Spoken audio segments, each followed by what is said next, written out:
杀后台了，杀后台了，又杀一个，10分钟啊，10分钟啊，这不是负优化是什么？哪有越升级越慢的呀？你是不是时常有手机升级之后就莫名变卡的疑惑？大家碰到的小伙伴可以评论弹波1啊，怎么这系统升级还越来越差呢？之前我们出过一期你的手机为什么变卡的一个专题，从宏观的角度聊了一下手机卡这件事情。简单总结一句啊，就是软件日益增长的算力需求与老设备无法升级的硬件性能之间的矛盾。不过啊，这个厂商的计划性报废啊，搞什么负优化啊，提高换新率啊，这种讨论也非常多啊。上期评论区有很多小伙伴提到，这次呢，我们又狂干了差不多有1个月啊，把一批机器反复测试。今天跟大家来聊一聊，手机越升级越卡，它到底是厂商故意的，还是不小心？Hello， 大家好，我是黄炯，欢迎收看本期小白测评。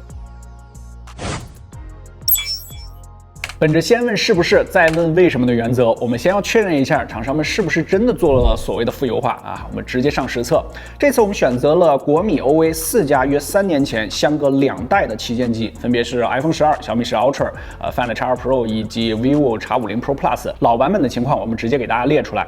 选择这些机器是因为它们都是上有大版本更新的老旗舰机，同时还是口碑不错的骁龙865这一代，排除了硬件本身的问题啊。为什么没华为啊？其实我们专门为华为折腾了快1个星期，也确实没有搞到这么老版本的机器。我们还专门冒着成专的风险啊，去售后降级，结果是。问过公司，他说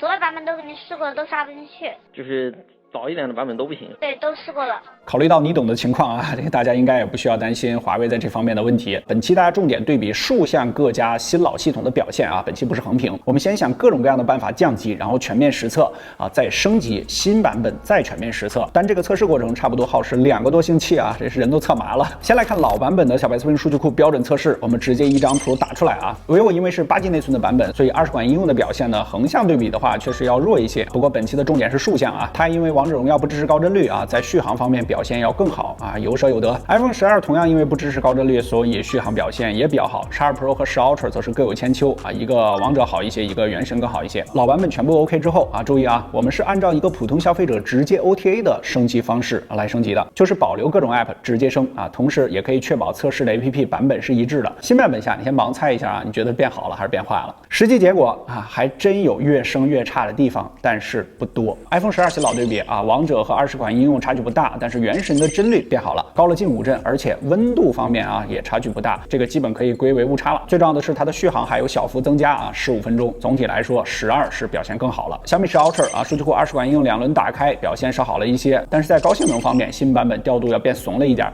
原神帧率低了2帧，波动也变大了啊，但是整体的体感啊差距不大，而且帧率低了，功耗也降低了嘛啊，原神最高温度也降低了2度，这一系列的动作之后，让这台机的续航小幅增加了近20分钟。Find X2 Pro 也差不多啊，中低负载王者的表现要好了一些啊，不过原神的帧率降低了啊，降了4帧，但也换来了功耗变低，20款应用的表现也变差了啊，而且很明显啊，增加了近1分钟啊，是这一次唯一一台总体来说算是差一些的手机了。不过啊，最后注意看续航啊，这台老机型从3个半小时直接增加了半个小时，一下突破了4小时。对于老机来说，感知还是非常明显了。X5 Pro Plus 是变化最小也是最大的一台，这王者和原神基本一致，甚至原神的最高温度都是一样的啊，续航也差不多，只有20款应用2轮打开差了很多。在新系统下，这20款应用直接杀了15个后台啊，这差的是非常明显了，从接近5分钟变到了8分钟，甚至中间我们还测试过10分钟的成绩。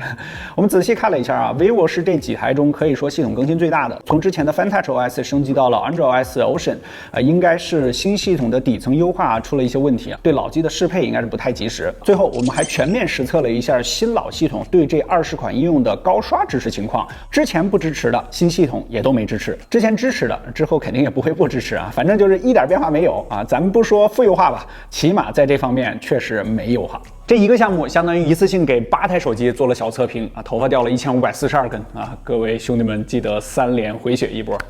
新老机全部测试完啊，我们就可以回答是不是了。厂商是不是真的做了负优化呢？全面对比之后，我们觉得算不上负优化，多半其实都属于针对不同时期的机器调整了整机的调度策略。这 OPPO 是比较典型的，机器用久了，这电池80%都不太行了，极限性能策略保守一点啊，延长一下寿命，这是符合逻辑的。而且这还是我们保留了 APP 啊，并没有升级之后初始化手机再测试的结果。这也算是回答了一部分小伙伴为什么就觉得越升级越卡啊，尤其是喜欢重度游戏的小伙伴。除了调度策略的变化啊，越升越卡，我们还有4个小看法啊，大家可以讨论一下。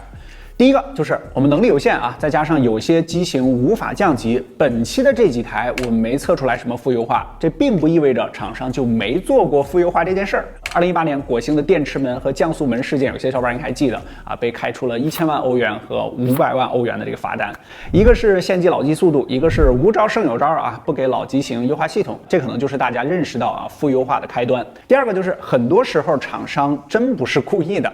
2021年，许多升级到 iOS 14.5.1的 iPhone 11、12系列的机型啊，就出现了严重的发热和卡顿的问题。大家以为啊会是第2起降速门，但当时老机型升级之后啊就没有这个问题。随后有人发现，关闭 iCloud 查找网络这个功能就可以解决这个问题啊。之后版本呢也修复了。这其实就是一次新系统的 bug 导致的性能降低问题。强大如苹果还会出这种事儿，这不是故意，还真是不小心。第3个就是维护成本，你不用想啊，厂商一定是用最多的人手去维护最新的旗舰手机，优化和各种新功能肯定都是围绕着新手机进行的，再加上非常关键的第三方 App 的更新，对于老机型肯定是没有那么多人手去维护了啊，要不我们也不会做2年前的旗舰老机新色这种项目了啊，频道里边有，大家可以去翻看一下。第4点可能有点争议啊，就是调度策略，还有就是某些3A 大作 APP 啊这个用久的问题。调度策略这夏天的肯定要比冬天的要怂一些，炎热的夏天散热压力更大，用户对于发热的容忍度也会更低。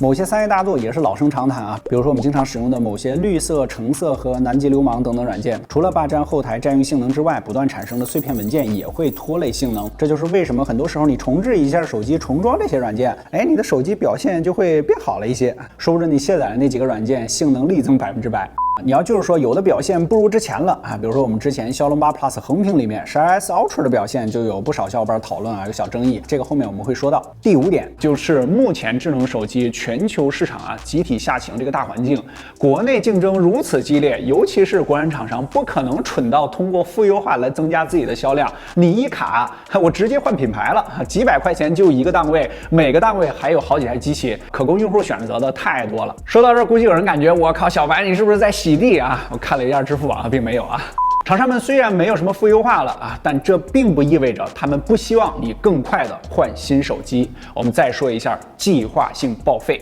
最早干这件事的啊，其实还真不是手机厂商。1924年，大型灯具厂商组织的太阳省垄断联盟啊，通过人为控制灯泡的寿命，从而刺激市场的需求，增加销量。